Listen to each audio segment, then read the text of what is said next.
The pilgrims got up and walked here and there as they listened to the heavenly noises filling the streets, while celestial visions delighted their eyes. In this land they heard nothing, saw nothing, felt nothing, smelled nothing, and tasted nothing offensive to their stomach or mind. They only tasted of the water of the river which they were to cross over. They thought it tasted a little bitter to the palate, but it proved to be sweeter as it went down. In this place there was a record kept of the names of those who had been pilgrims in olden times. Along with this record was an account of the history of all the famous acts they had done. The topic of many conversations dealt with the river and its ebb and flow, and how this had affected pilgrims who previously crossed over the river. Some crossed over when the river was almost dry, while it had overflowed its banks for others. The children of the town went into the king's gardens and gathered fragrant flowers for the pilgrims, and with much affection brought them to the pilgrims. Aromatic camphor also grew here, along with nard, saffron, calamus, and cinnamon, with all the trees of frankincense, myrrh, and aloes, along with all the chief spices. The pilgrims' bodies were anointed, and their chambers perfumed, while they stayed there, so as to prepare them to go cross the river when the appointed time arrived. Now, while they stayed there and waited for the appointed time, a message arrived from the celestial city and created quite a buzz throughout the town. It contained an important matter for Christiana, the wife of Christian the pilgrim. The one delivering the message asked where she could be found, and he was directed to the house where she was. There the messenger delivered this message. "Hello, good woman.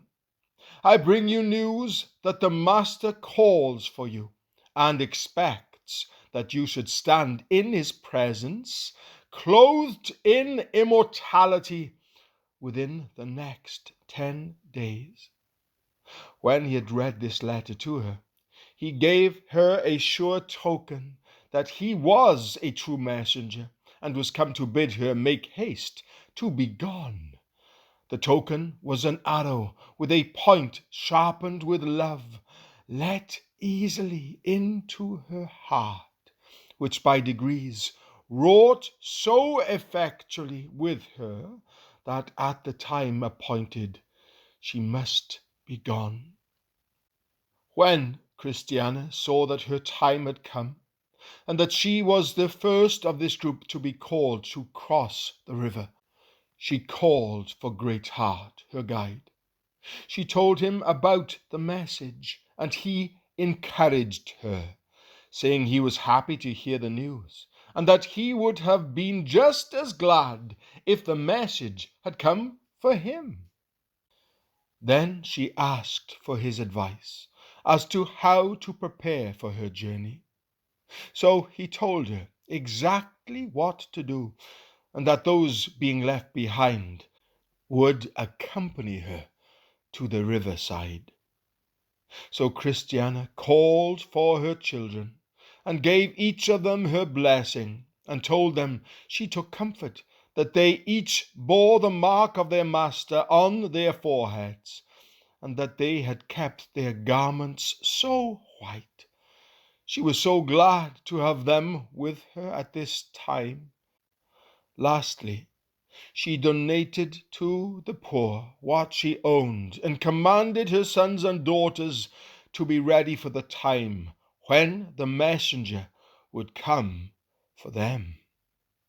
When she had spoken these words to her guide and her children, she called for Valiant for truth.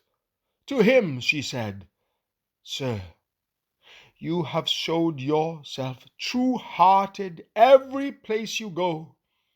Be faithful unto death, and my King will give you a crown of life. Do not fear what you are about to suffer. Behold, the devil is about to cast some of you into prison, so that you will be tested, and you will have tribulation for 10 days. Be faithful unto death, and I will give you the crown of life. Revelation chapter 2, verse 10. I would also ask that you keep an eye to my children. If you see them grow faint-hearted, speak to them and encourage them, including my daughters, my sons' wives.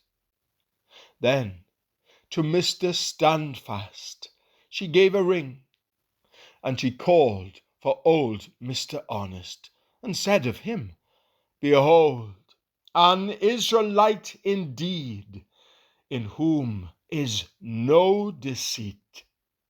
John chapter 1, verse 47. He said, I wish you a beautiful, clear day when you set out from Mount Zion. I shall be glad to see you go over the river without getting your feet wet. But she answered, Wet or dry makes no difference to me.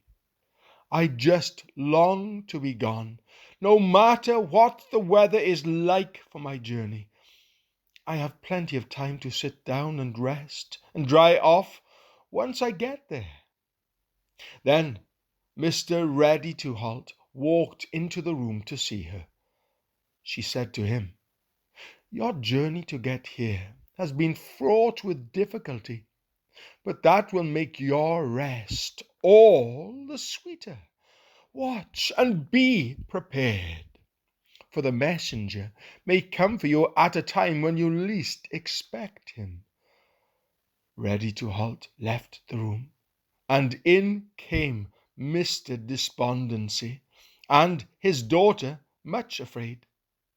To them Christiana said, You ought to be thankful and forever remember how you were delivered from the hands of giant despair and rescued from Doubting Castle. The result of that mercy is that you have been brought safely here. With that in mind, be watchful and cast off your fear, and be serious about how you live your life. Never lose hope. Then she turned to Mr. Feeblemind and said, You were delivered from the mouth of giant Slaygood, so that your light might shine among the living, and that you would see your king and be strengthened.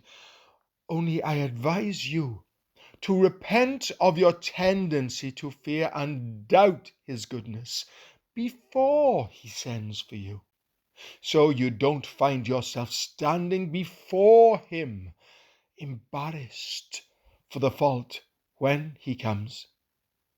Now the day drew for Christiana to depart across the river. The road was full of people gathered to see her off on her journey. All along the banks beyond the river, horses and chariots gathered. They had come from above to accompany her to the city gate. She stepped forward and entered the river after saying goodbye to those who had followed her. Then she entered the river, and the last words she was heard to say were, I come, Lord, to be with you and to bless you. Those who waited for Christiana across the river carried her out of their sight, and so her children and friends returned to their place.